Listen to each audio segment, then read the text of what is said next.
এই যে সবাই এসো, অনন্ত বিয়ে করে এসেছে। এসো। আরে ও তো লটারি পেয়ে গেছে ভাই। আমার ভাগ্য যদি এরকম একটা সুন্দরী বউ পেতাম রে ভাই। মা, অনন্ত, তোমার বউ তো খুব সুন্দর দেখতে, তুমি আমাদের বলনি কেন? আরে বৌদি, ব্যাপারটাই এরকম ছিল যে আমাকে আর প্রিয়াকে তাড়াতাড়ি বিয়ে করতে হলো। প্রিয়া, ইনি সবিতা বৌদি, আমাদের প্রতিবেশী। দরজা কেন খুলছে না? মা, আনন্দ বাড়িতে না বলে বিয়ে করেছে, তাই হয়তো ওর মা খুশি হতে পারেনি। আনন্দ আমাকে বলেছিল, কিন্তু বৌদি তো সম্পর্কটা মানছিল না। দেখো, আনন্দ যখন বিয়ে করেই এসেছে তখন তো ওদের বরণ করতে হবে না? হ্যাঁ, কেন না, যাও করো স্বাগতম। যেন তোমার নিজের ছেলে এসেছে আজকে, যেন ওরা বাড়ির মালিক আর আমরা ভাড়াটে।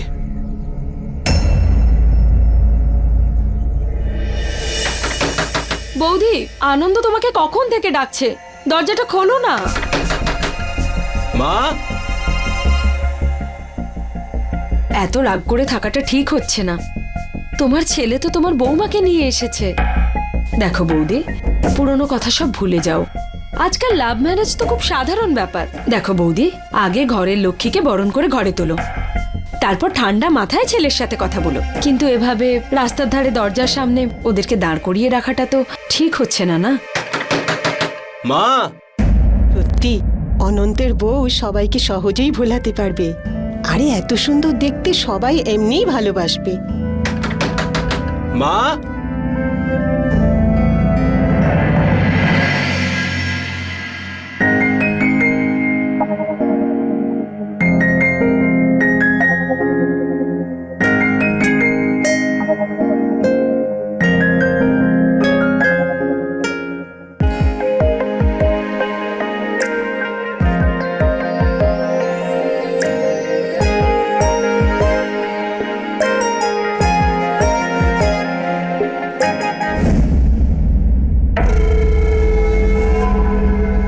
বউয়ের পায়ের ছাপটা দেখো, এরকম কারোর হয় নাকি? এটা কি? অনন্তের বউয়ের পায়ের ছাপটা এরকম কেন? এসব কি উল্টোপাল্টা বকছো তোমরা? আরে নতুন বউ সম্পর্কে এভাবে কেউ বলে নাকি? মা,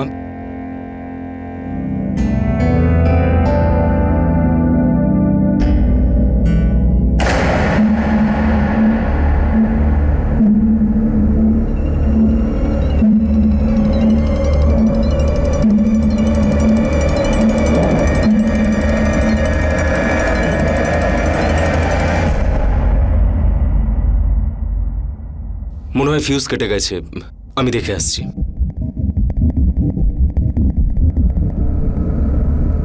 বসো বসো। আমি অনন্তকে বলেছিলাম যে এই মেয়েটাকে বিয়ে না করতে।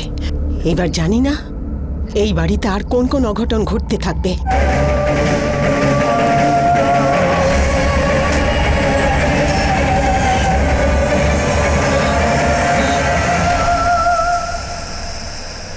আনন্দ, তোমরা একটু বিশ্রাম নাও, আমরা আসি।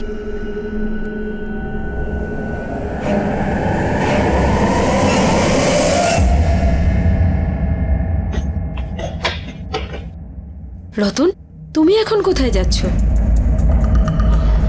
বাধা দেওয়ার দরকার ছিল। আর তোমাকে কতবার বলেছি আমার ব্যাপারে নাক গলাবে না। তুমি আমার মা নও, শুধু আমার বাবার স্ত্রী। গিয়ে ওর সেবা করো আর আমার মা হওয়ার চেষ্টা করো, এবার বন্ধ করো।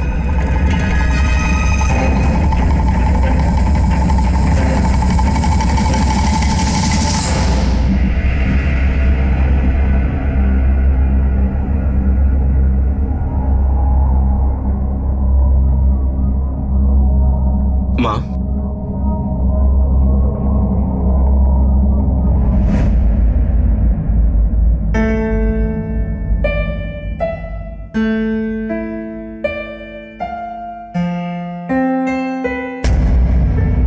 এবার তো ছাড়ো, কতক্ষণ রেগে থাকবে? ও এখন তোমার বৌমা। এইটাই তো আমি চাইছিলাম না। মা, আমি জানি যে আমি তোমার মত না নিয়ে বিয়েটা করেছি, কিন্তু তুমি তো প্রিয়াকে আগে থেকেই চিনতে, তাই না? আগে দেখেছিলে তো তুমি। মা, আমি কি ভুল করেছি যার জন্য আপনি আমার ওপরে এত রেগে আছেন? আমি তোমার সাথে কথা বলতে চাই না, তুমি নিজের ঘরে চলে যাও। কিন্তু প্রিয়া, জানি না ও কোন বংশের আর কোন পরিবার থেকে এসছে। মা প্রিয়া অনাথ, ও বেচারি জীবনে অনেক দুঃখ পেয়েছে। মা তুমি বলো, ওর কি এই অধিকার নেই ওর একটা সুন্দর সংসার হোক, ওর জীবন বদলে যাক? অনন্ত, তোমরা আজকালকার ছেলেমেয়েরা পড়াশুনো জানো, মডার্ন, এই জন্য এইভাবে ভাবছো, কিন্তু আমরা বড়রা এই জগৎটাকে দেখছি। ও এ বাড়িতে আসতেই অমনি ঘরের লাইটও চলে গেল। এটা শুধু একটা কোইন্সিডেন্স ছিল মা, এটা কোনো ব্যাপার নয়। ঠিক আছে, আমি কিচ্ছু ভাববো না আর কিছু বলবো না। যদি আজ তোর বাবা বেঁচে থাকতেন। মা প্লিজ, এখন এসব কথা আর বলো না।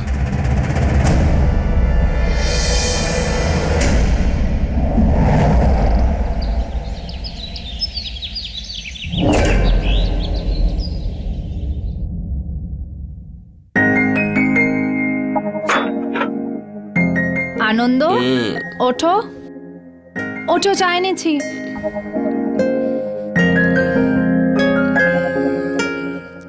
কি হয়েছে এভাবে দেখছো? 24 ঘন্টা যেন তোমাকেই দেখতে থাকি। আমাকেই যদি এভাবে দেখো তো অফিসের কাজ কে করবে? আরে এত সুন্দর একটা বউয়ের জন্য 1000টা অফিস স্যাক্রিফাইস করতে রাজি আমি। আনন্দ, আমার না তোমার সঙ্গে কিছু কথা আছে। বলো। আসলে আমি কিছুতেই বুঝতে পারি না মা আমার ওপর এত কেন রেগে আছেন। আমি তোমার আর মায়ের কথাবার্তা শুনেছি, উনি খুব ভুল ভাবছেন। প্লিজ তুমি একবার ওনার সাথে কথা বলো, বোঝাও। প্রিয়া, কোন বাড়িতে শাশুড়ি বৌমার মধ্যে ঝামেলা হয় না? তুমি দেখো, আস্তে আস্তে না সবকিছু ঠিক হয়ে যাবে। আর বাকি তো আমাকে যেতে হবে মাকে চা দিতে। এই নাও তোমার চা, আর চটপট উঠে রেডি হয়ে যাও।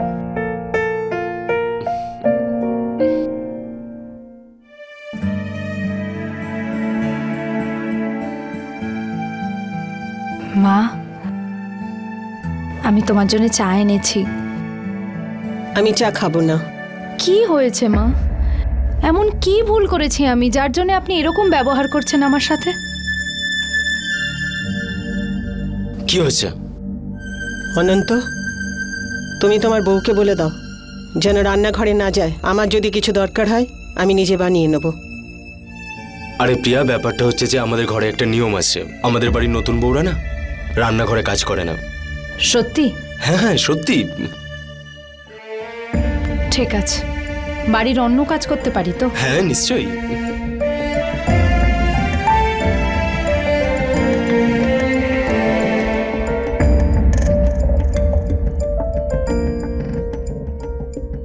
ওর হাতে বানানো চাটা তো অন্তত খেতে পারতে, তাই না? আমি ওর হাতের কিচ্ছু খাবো না। জানি না চায়ের সাথে যদি অন্য কিছু মিলিয়ে দেয়।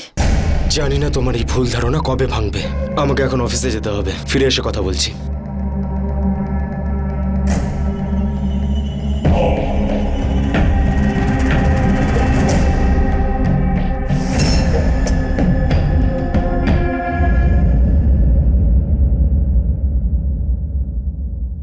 বাবা, আমাকে 30,000 টাকা দাও তো। এই মুহূর্তে আমার কাছে নেই। নেই মানে? আরে আগের মাসেই তো তোমার এফডি ম্যাচিওর হয়েছিল, সেটার কি হলো? রতন, তুই আমার বাবা নাকি আমি তোর বাবা? আমার কাছে হিসেব চাইছিস? আরে তুইও তো প্রতি মাসে ভালো টাকা রোজগার করিস। তোর রোজগারের টাকা কোথায় উড়িয়ে ফেলিস? এখন কি নেশা ভাঙ করে টাকা উড়াচ্ছিস নাকি জুয়ো খেলছিস তুই? আমার ভাগের জমি জায়গা তুমি ফালতু আনন্দের পরিবারকে দিয়ে দিয়েছো। এখন যা বাকি আছে সেটা দিয়ে মদ খাই, জুয়া খেলি, কি যায় আসে তাতে? কিছু বাকি রেখেছো আমার জন্য তুমি? আমার ভাগ চাই কিন্তু বাবা। কিসের ভাগ চাস তুই? আগে তোকে তো এটা প্রমাণ করতে হবে যে এই ভাগের যোগ্য তুই। আমি তো তোমাকে বলছি ওর বিয়ে দিয়ে দিতে, তাহলেই ও শুধরবে। ওই আনন্দকে দেখো, বয়সে ওর থেকে ছোট, কিন্তু নিজের দায়িত্ব কর্তব্য সব সামলাচ্ছে। জানি না এই বাড়িটাকেও কি মনে করে। এটাকে পরিবার মনে করে নাকি ধর্মশালা? হ্যাঁ ধর্মশালা এই বাড়িটা, আর এটাকে ধর্মশালা করেছো তুমি। আমার মায়ের মৃত্যুর পর এই মহিলাকে তুমি বাড়িতে এনেছো। চুপ, অনেক বেশি কথা বলছিস। তুই যখন এইটুকু, তখন তোর মা মারা গিয়েছিল, কিন্তু তার জন্য আমি দায়ী নই। একটা কথা মন দিয়ে শুনে নে, আজকের পর থেকে যদি নিজেকে শোধরাতে না পারিস তাহলে আমিও এটা ভুলে যাব যে তুই আমার সন্তান, আর এ বাড়ি থেকে আমি তোকে চিরকালের মতো তাড়িয়ে দেবো।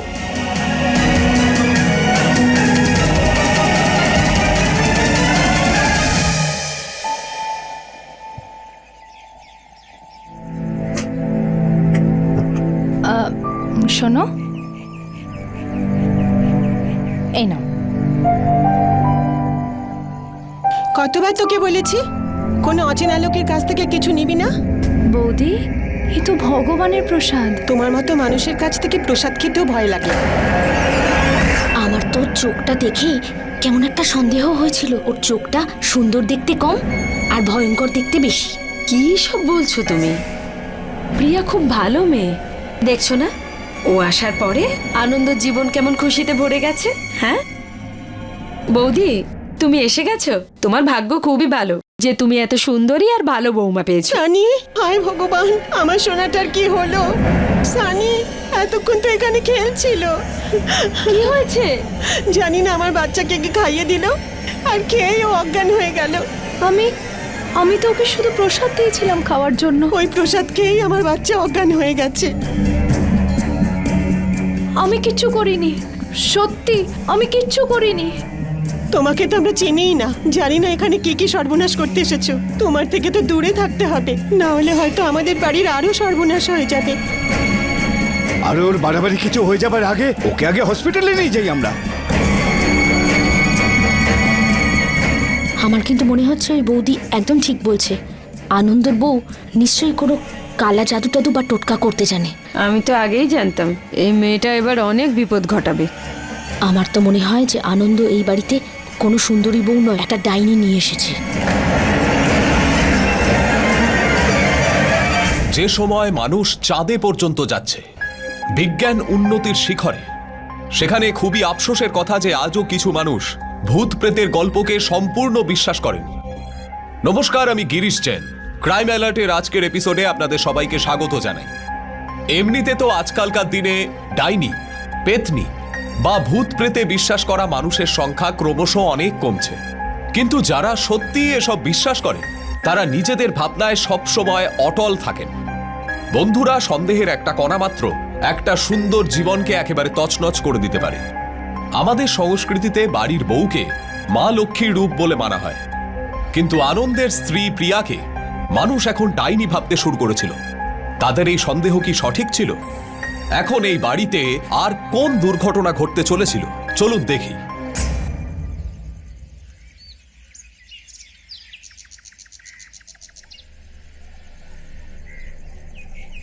জানো তুমি, এখানে সবার মনে হয় তুমি নাকি ডাইনি। আরে বাবা, আমার দিকে তো ভেবে তাকিও না, না হলে তো আমারও এরকমই মনে হতে লাগবে। না, আমি তোমাকে ডাইনি কিংবা অশুভ মনে করছি না। তুমি তো বেশ সুন্দরী, আর আমি তো সুন্দরীর পূজারী। কখনো আমাকে সুযোগ দিয়ে দেখো। তুমি এখানে কি করছো? কিছু না, ওনার একটু হেল্প করছিলাম। কোনো দরকার নেই, ও নিজের কাজটা খুব ভালো করেই করতে পারে। তুমি নিজের কাজে যাও। যাও, নিচে যাও, তোমার বাবা তোমাকে ডাকছেন। ও হলো ডাইনি, সাবধানে থেকো ওর থেকে। পরেও বলো না যে আমি তোমাকে সাবধান করিনি।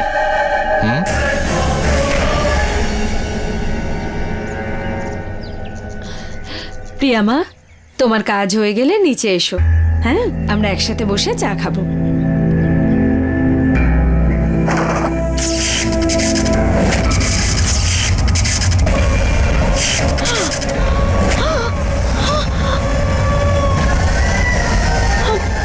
কি হলো? আরে তোমার লাগেনি তো? আমি তোমাকে বলেছিলাম ওর থেকে সাবধানে থেকো। কি হয়েছে বৌদি? কি আবার হবে? আঘাত লেগেছে ওনার। আরে প্রাণে মারার চেষ্টা করেছিল ও, আপনার বৌমা। না মা, আমি কিচ্ছু ওঠো, করিনি। চলো ওঠো, ওঠো ওঠো।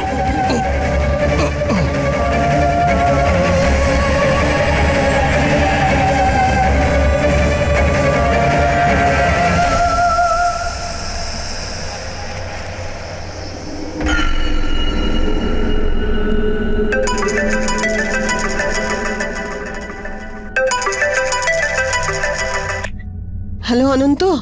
মা শোনো, অফিসে না প্রচুর কাজ রয়েছে, তাই আমার একটু লেট হবে। তুমি আর প্রিয়া ডিনার করে নিও। বাবা, এখানে আমার কিছু ভালো লাগছে না। আর বাবা, কারেন্ট আবার চলে গেছে, তুই তাড়াতাড়ি বাড়ি আয়। মা, প্রিয়া আছে তো ওখানে তোমার সাথে, তাহলে ভয় পাচ্ছ কেন? তুমি না এখন খাবারটা খেয়ে নিও আর আমার জন্য অপেক্ষা করো না, ঠিক আছে? ঘুমিয়ে পড়ো। হ্যাঁ, এখন রাখছি।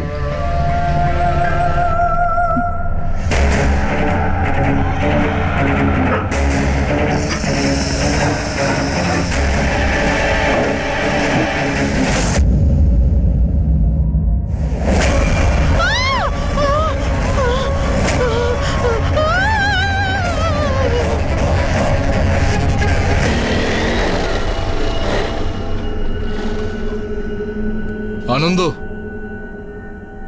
এক মিনিট।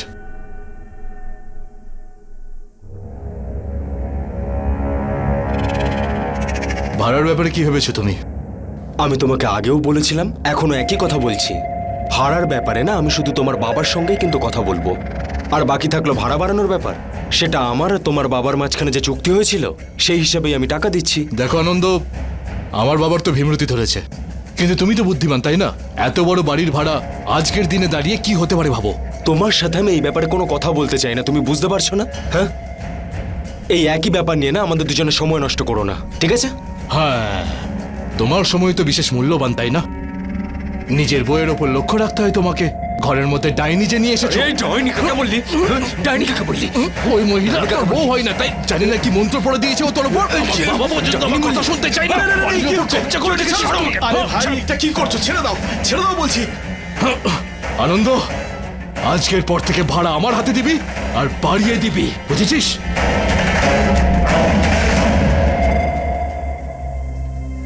তুমিও না মা, প্রিয়াকে নিয়ে একটু বেশি ভাবছো, সেই জন্যই তুমি ছোটখাটো ব্যাপারে ভয় পাচ্ছ।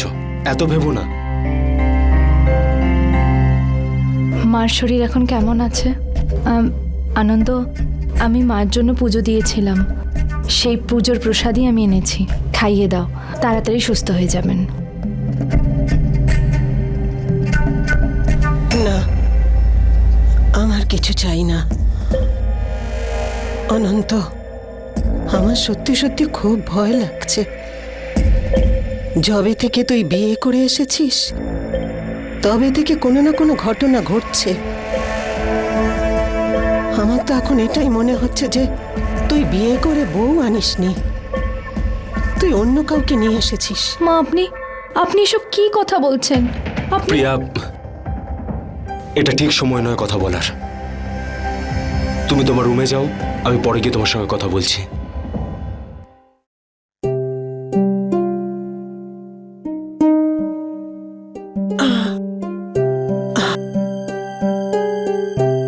বাবা অনন্ত, যবে থেকে প্রিয়া এই বাড়িতে এসেছে না, তবে থেকে কোনো না কোনো দুর্ঘটনা ঘটছে। ও বাড়িতে ঢোকার সময়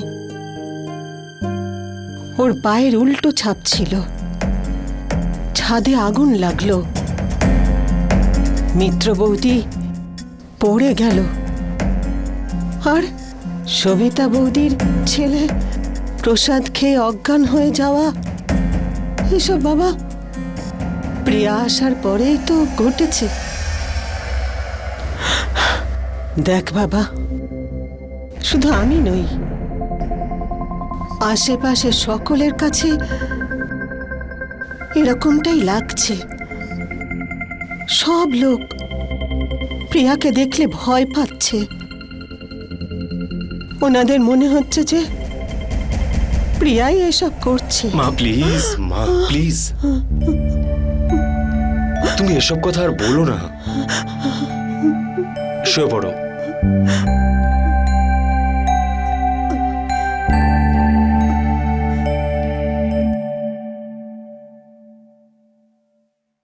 আর কতদিন আমি এই কথাগুলো শুনবো বলতে পারো? আমি অশুভ, আমি ডাইনি, আমি অপয়া। আর কতদিন লোকে আমাকে এসব কথা বলবে? লোকজন তো আলোচনা করবেই, তাই না প্রিয়া? কেন সবসময় তোমার জন্যই কিছু না কিছু ক্ষতি হয়? এখন তো আমারও অদ্ভুত লাগছে এইসব ব্যাপার। আমি তোমার স্ত্রী হই, অন্তত তুমি তো আমাকে বিশ্বাস করো। আমি তো বুঝতে পারছি না যে আমি কি করে তোমাদের বিশ্বাস করাই। আনন্দ,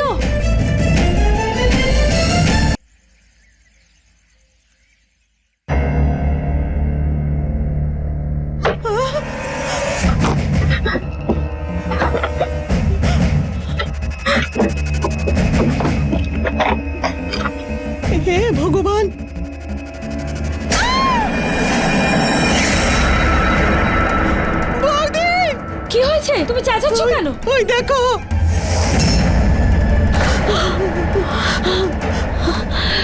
বৌদি বৌদি, আমি আমি গয়না নেওয়ার জন্য আলমারি খুলেছিলাম, ওখানে ওই পুতুলটাকে দেখলাম। এবার আমি বুঝতে পেরেছি এইসব কাজ প্রিয়াই করেছে। হ্যাঁ, কিন্তু প্রিয়া কোথায়? আমি জানি না, সকাল থেকে তো ওকে আমি দেখিনি। তুমি তুমি শান্ত হও, চলো আমার সাথে, চলো চলো। কি হয়েছে মা? আমার সব গয়না চুরি হয়ে গেছে, আলমারিতে কালো রঙের পুতুল রয়েছে।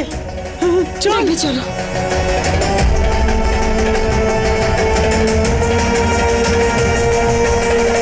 কি হয়েছে? সমস্ত গয়নাই তো এখানে রয়েছে। হ্যাঁ, কোথায় উধাও হয়ে গেছে? সবকিছুই তো এখানে রয়েছে। কোথায় আছে পুতুল?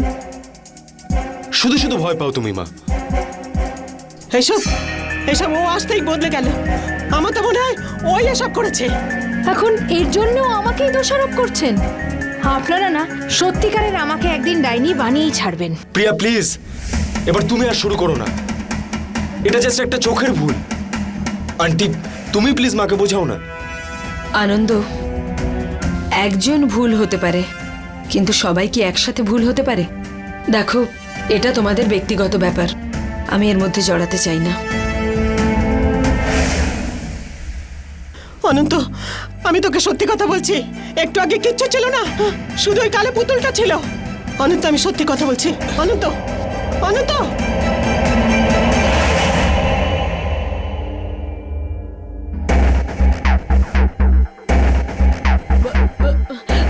হ্যাঁ গো, শুনছো? এইখানে কি হয়েছে? এই দেখো, এই যে এটা এটা এখানে কে রেখেছে? আর কে রাখতে পারে?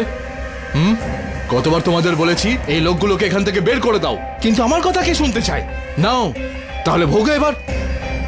আরে এত বড় বাড়ির 1000 টাকা ভাড়া কেউ নেয় নাকি আজকের দিনে দাঁড়িয়ে? আর এই যে আনন্দ আছে না, বউ নয় ডাইনি নিয়ে এসছে বাড়িতে এই বাড়িটাকে হাতানোর জন্য। এবার অন্তত আমার কথাটা একটু শোনো তোমরা।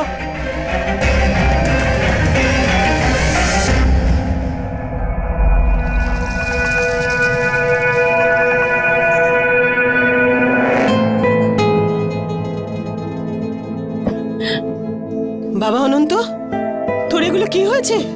কি করে হলো এরকম?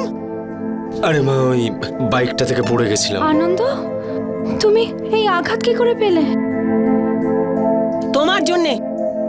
তুমি করেছো না এই সব কিছু? আপনি সব কিছুর জন্য আমাকে কেন দায়ী করেন? এখানে আমার কি ভুল আছে?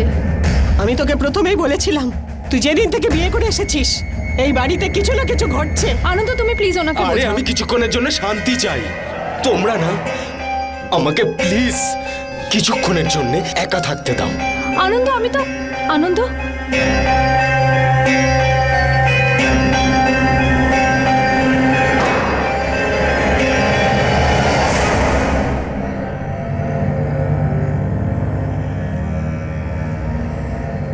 বৌদি, আমাদের বাড়িতে যেসব ঘটছে সেসব আটকানোর একটাই রাস্তা। আসুন।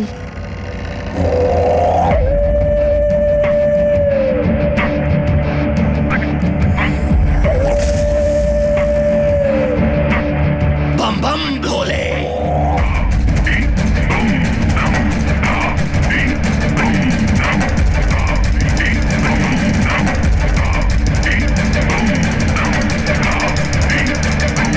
বৌদি, ইনি গুরুদেব, ওনার কাছে সব সমস্যার সমাধান আছে। আমি ওনাকে সবকিছু বলেছি। এখন যদি তুমি অনুমতি দাও তাহলে ওনাকে আমাদের বাড়িতে যা কিছু ঘটছে সেসবের সমাধান করতে বলতে পারি। হ্যাঁ বৌদি, আমিও চাইছিলাম কেউ এখানে এসে আমাদের আর আমাদের বাড়িকে ওই ডাইনির হাত থেকে রক্ষা করুক।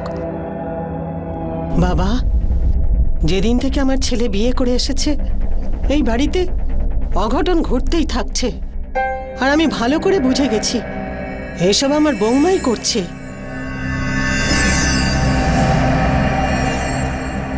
আপনি আমাদের এই বাড়িকে, আমাকে আর আমার ছেলেকে ওই ডাইনির হাত থেকে রক্ষা করুন।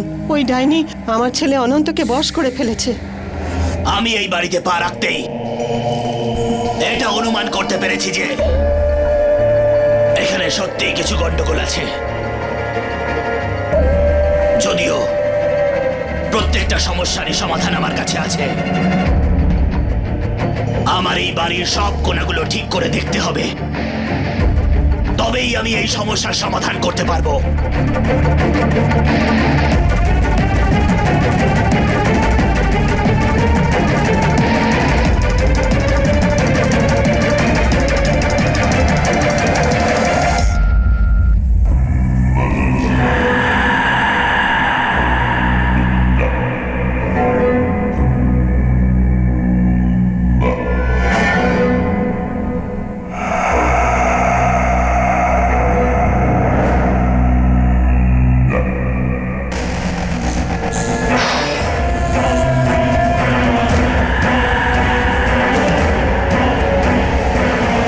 যদি এই লেবুর রং সকালের মধ্যে লাল হয়ে যায় তাহলে সত্যি এই বাড়িতে কিছু খারাপ ঘটতে চলেছে। হ্যাঁ, যদি এই লেবুর রং লাল হয়ে যায় তখনই বুঝবেন এই বাড়িতে ডাইনির ছায়া আছে। আর ওই ডাইনির থেকে রক্ষা পাওয়ার একটাই উপায় আছে, অমাবস্যার রাতে ওকে আসল রূপে দেখা যাবে, তখনই সব বুঝতে পারবেন।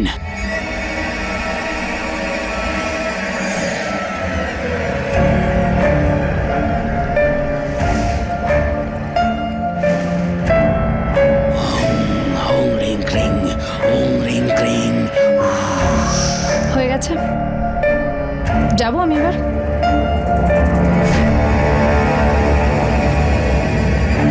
আমি প্রার্থনা করব আমাদের সকলের সন্দেহ যেন ভুল প্রমাণিত হয়, কিন্তু এই কথাটার ভরসা আমি দিতে পারছি না।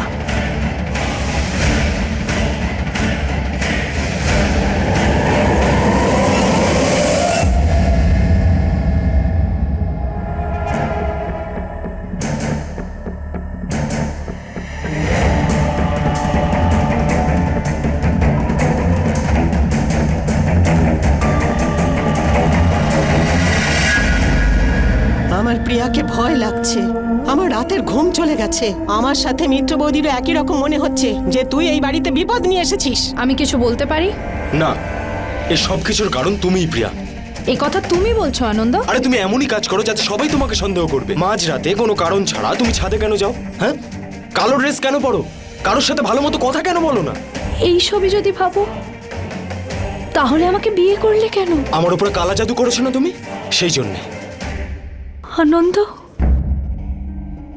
আমি শুধু তোমাকে বিশ্বাস করতাম। আমি ভেবেছিলাম যে অন্তত তুমি আমাকে বোঝো, কিন্তু না, আজ তুমিও আমার মন ভেঙে দিলে। যদি তোমার এতটাই খারাপ লাগে না প্রিয়া, তাহলে তুমি আমাকে ছেড়ে চলে যেতে পারো। না,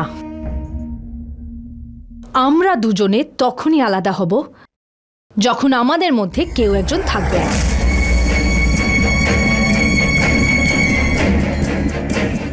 বাবা অনন্ত, অনন্ত, কেন তুই ওর সাথে কথা বলছিস?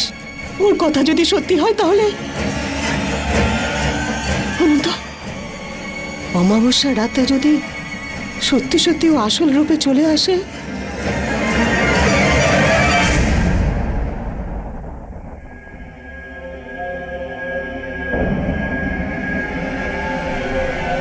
ये लाल रंग कब मुझे छोड़ेगा।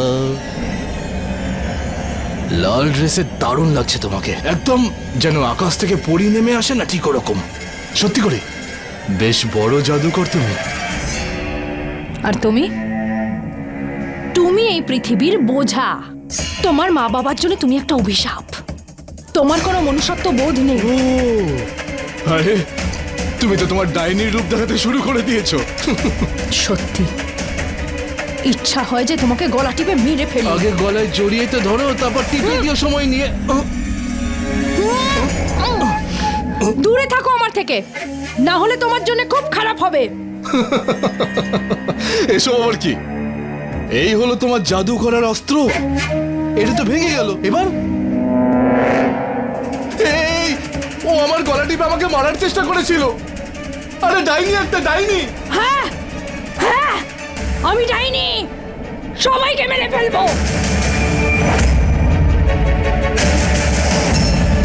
যে আমাকে অসম্মান করবে তাকে কিন্তু আমি ছাড়বো না। আরে এ তো পাগল হয়ে গেছে একেবারে।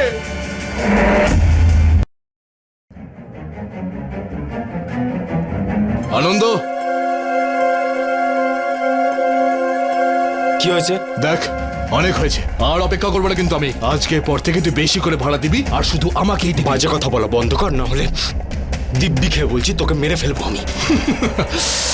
প্রান্ত তোর বউ নিতে চাই আমার রে, তুই কেন কষ্ট করছিস? চুপ কর। আর যদি একটাও কথা বলিস না, তাহলে আমার থেকে খারাপ কেউ হবে না। জিপ টেনে ছেড়ে দেবো আমি তোর। কি চাইটা কি তোর? হ্যাঁ, টাকা না? নে, এই নে, রাখ।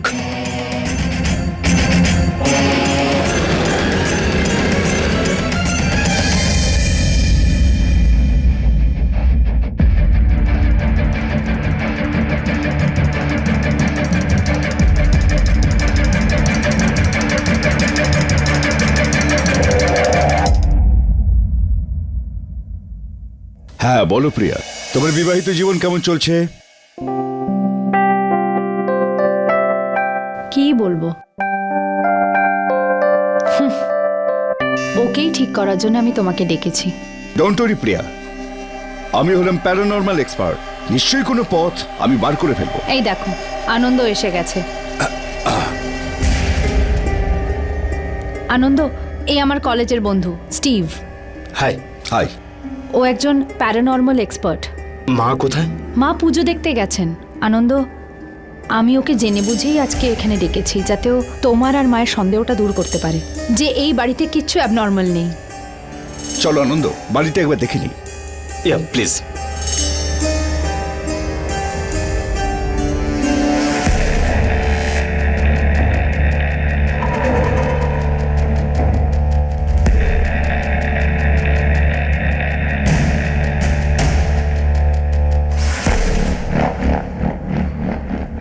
এখানে কোনো রকম গোলমাল নেই।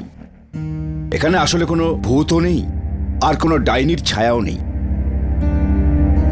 আচ্ছা, কিন্তু ওই যে লেবুটা লাল হয়ে গেছিল, ওটার কি কারণ হতে পারে? লেবু লাল হয়ে যাওয়া আশ্চর্যের ব্যাপার নয়। কিছু লোকজন ম্যাজিক দেখায় টাকা রোজগারের জন্য। এতে দুশ্চিন্তা করার কোনো কারণ নেই। তোমাদের নতুন বিয়ে হয়েছে, এনজয় করো। আর ঝগড়া করার জন্য সারা জীবনটাই পড়ে আছে। এবার আমি আসি, আর যদি কোনো প্রয়োজন হয় আমাকে অবশ্যই খবর দেবে। Thank you Steve, thank you so much. Thank you. By.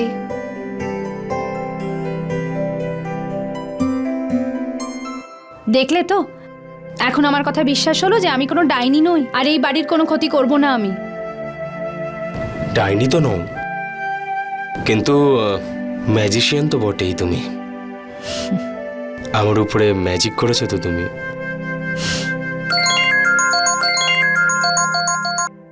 হ্যাঁ মা, এই শেষ হয়ে এসেছে, তুই আমাকে নিতে চলে আয়। আমি এখনই আসছি। কি হয়েছে? মাকে নিয়ে আসতে যেতে হবে। দেখো, আমি মাকেও বিশ্বাস করাবো যে সবকিছু ঠিক আছে। তাড়াতাড়ি এসো।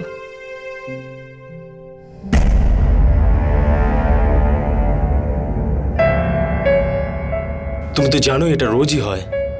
তুমি ভয় পেও না। হ্যাঁ, আমি গিয়ে এক্ষুনি লাইট নিয়ে আসছি। আমি ভয় পাই না। বাই।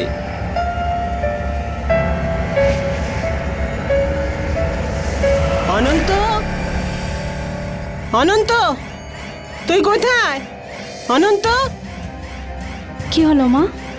ও তো আপনাকেই আনতে গেছে। আমাকে নিতে? ও ওখানে এলো না বলে আমি নিজে চলে এলাম। ও আমার ফোনও তুলছে না। আমি ট্রাই করছি।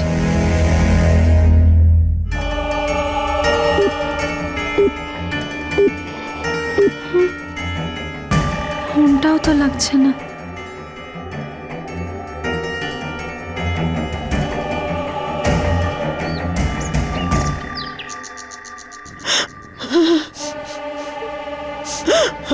তুমি শিগগিরই ওকে ফোন করো। আপনি যে নম্বরে ফোন করেছেন সেটি এখন সুইচড অফ রয়েছে। মা, ওর ফোনটা সুইচড অফ। কি হয়েছে? তোমরা কি নিয়ে চিন্তা করছো? দেখো না বৌদি, কাল আমাকে নিতে যাওয়ার জন্য অনন্ত বেরিয়েছিল, এখনো পর্যন্ত আসেনি। জানি না আমার ছেলে কোথায় আছে, কিভাবে আছে। বৌদি, আমি কিচ্ছু বুঝতে পারছি না। হ্যাঁ, তুমি শান্ত হও প্রিয়া মা। আমার মনে হয় আমাদের আর দেরি করাটা ঠিক নয়, আমাদের পুলিশের কাছে গিয়ে জানানো উচিত। চলো তাড়াতাড়ি। আমি ওখানে আনন্দ দাদাকে দেখেছিলাম। কোথায়? ওইখানে। চলো চলো চলো।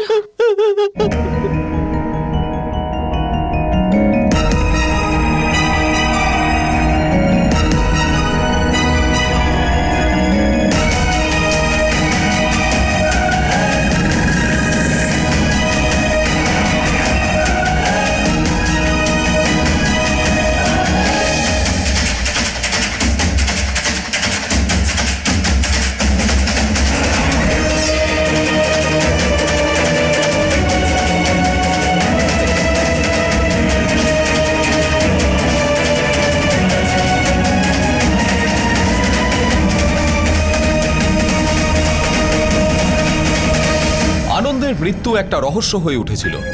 কেউ বুঝতে পারছিল না যে আনন্দকে কিভাবে মারা হয়েছে। পুলিশ তাদের তদন্ত চালিয়ে যাচ্ছিল। এদিকে সবাই প্রিয়াকেই সন্দেহের চোখে দেখছিল। ডাইনি এখন তার কাজ করা শুরু করে দিয়েছে, এরকম গুজব চতুর্দিকে ছড়িয়ে পড়ছিল। ছেলের মৃত্যুতে আনন্দর মা একেবারে ভেঙে পড়েছিলেন। এই ঘটনার আঘাত সামলে উঠতে পারছিলেন না। অন্যদিকে লোকজনের সন্দেহ প্রিয়ার প্রতি আরো দৃঢ় হচ্ছিল। এই বাড়িতে এরকম কেন হচ্ছে, আর এটা কোথায় গিয়ে শেষ হবে?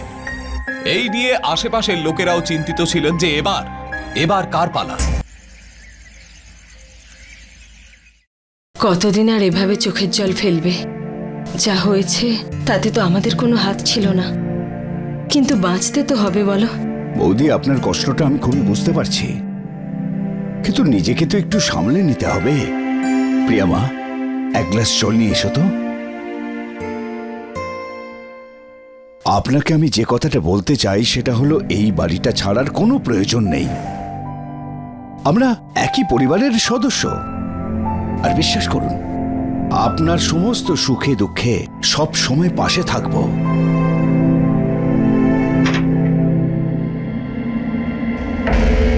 আমি জল খেতে এসেছি।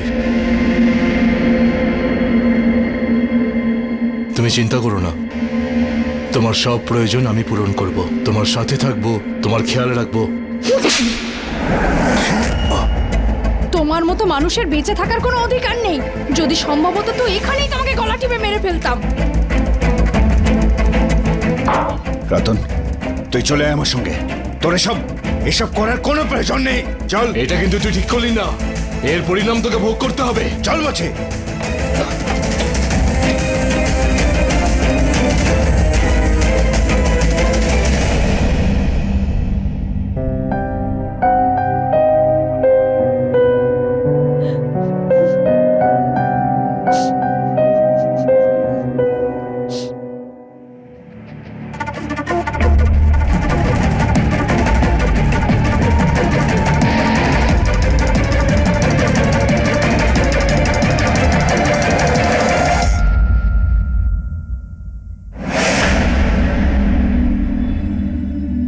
শেষ পর্যন্ত আসতেই হলো, একটু দেরি না হয় হলো। আমি জানতাম তুমি সোজাভাবে আসতে চাইবে না। তোমাদের মহিলাদের আসলে সমস্যাটা কি? সোজা কথা কি একবারে বুঝতে পারো না নাকি? রতন, আমি তোমাকে শেষবারের মতো ওয়ার্ন করছি, যদি তুমি তোমার ব্যবহার ঠিক না করো তাহলে কিন্তু আমি তোমায় মেরে ফেলবো। একটা আঁচড়ে যদি লাগে না, তাহলে আমার বৈজ্ঞানিক পদ্ধতিতে প্রমাণ করে দেবে যে তুমি আসলে একটা ডাইনি। তোমার কি মনে হয় যে যা সমস্ত কিছু হচ্ছে বাড়ির মধ্যে সবকিছু কাকতালীয় ছিল? না, এই সমস্ত কিছু আমার পরিকল্পনা। বাড়ির মধ্যে পুতুল পাওয়া, লেবুর লাল হয়ে যাওয়া, আলমারি থেকে গয়না উধাও হয়ে যাওয়া, ছাদের মধ্যে আগুন লেগে যাওয়া, সবকিছু আমি করেছিলাম। আর এখন তোমার এই সব কথা যদি বুঝতে অসুবিধা হয় তাহলে মনে রেখো, এরপরে পরিণাম আরো ভয়ঙ্কর হবে। একদিন আছে তোমার কাছে ভাবার জন্য, ভাবো।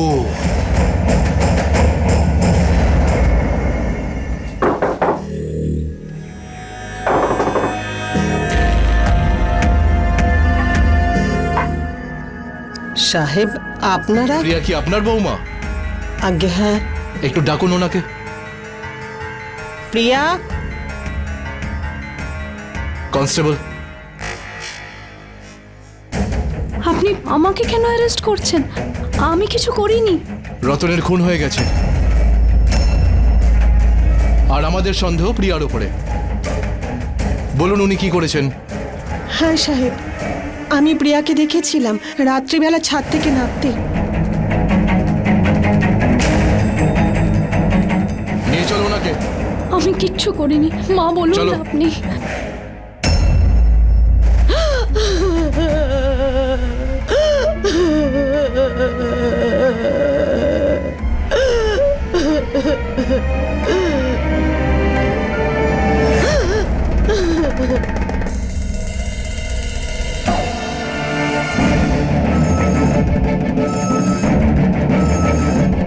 এই চিহ্নটা কোনো মহিলার হাতের নয়, এটা কোনো পুরুষের হাতের চিহ্ন। এর মানে খুনের মধ্যে অন্য কেউ যুক্ত ছিল। এই চিহ্নটা কোনো মহিলার হাতের নয়, এটা কোনো পুরুষের হাতের চিহ্ন। এর মানে খুনের মধ্যে অন্য কেউ যুক্ত ছিল। এই তুমি এদিকে এসো।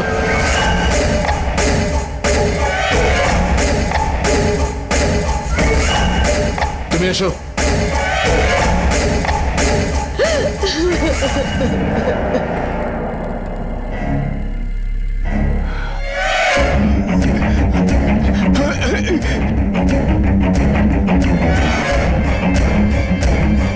বুড়ো হয়ে গেছো মিশ্রা, আর পালাতে পারবে না।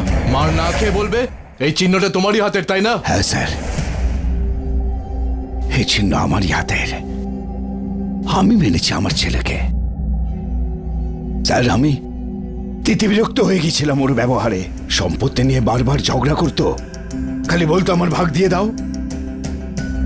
সেদিন জমি জায়গা নিয়ে ঝগড়াঝাটি করে বাড়ি থেকে বেরিয়ে গেল।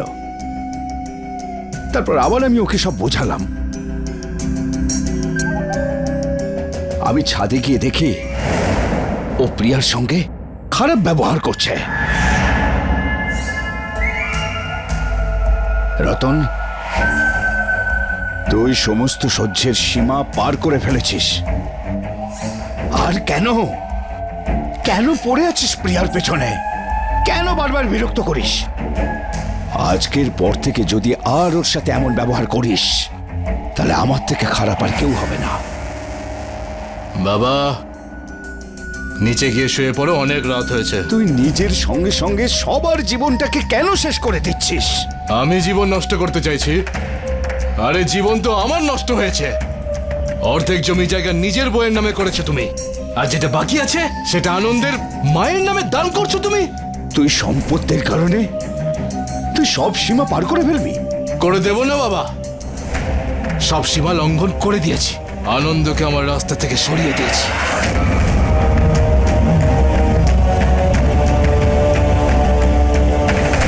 আর এখন যে আমার পথের বাধা হয়ে দাঁড়াবে তারও একই পরিণাম হবে।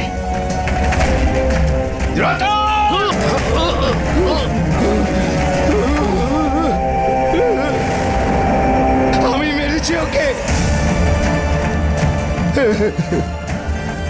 তারপর ওর বডির সামনে লেবু আর সিঁদুর ছড়িয়েছে, যাতে ওর লাশ দেখে এমনটাই মনে হয় যেমন আনন্দর লাশ দেখে মনে হয়েছিল।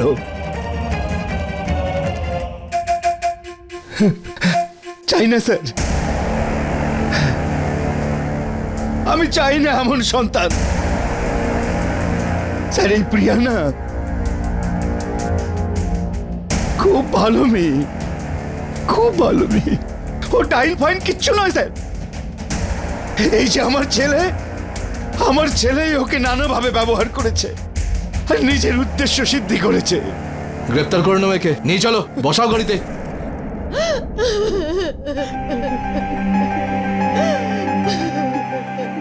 দেখলেন মা,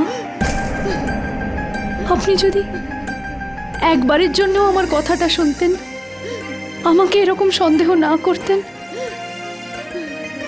তাহলে আনন্দ আমাদের সঙ্গেই থাকতো। বৌমা, আমাকে ক্ষমা করে দাও।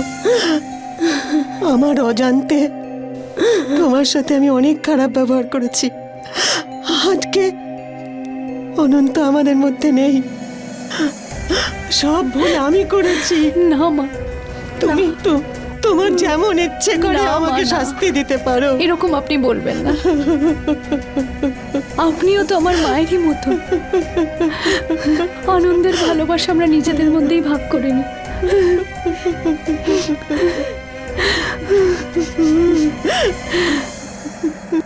আইন অনুযায়ী যদি কোনো ভাড়াটে 16 বছরেরও বেশি সময় ধরে একটা বাড়িতে থাকে, তাহলে সেটা সে তার নিজের বাড়ি বলে দাবি করতে পারে।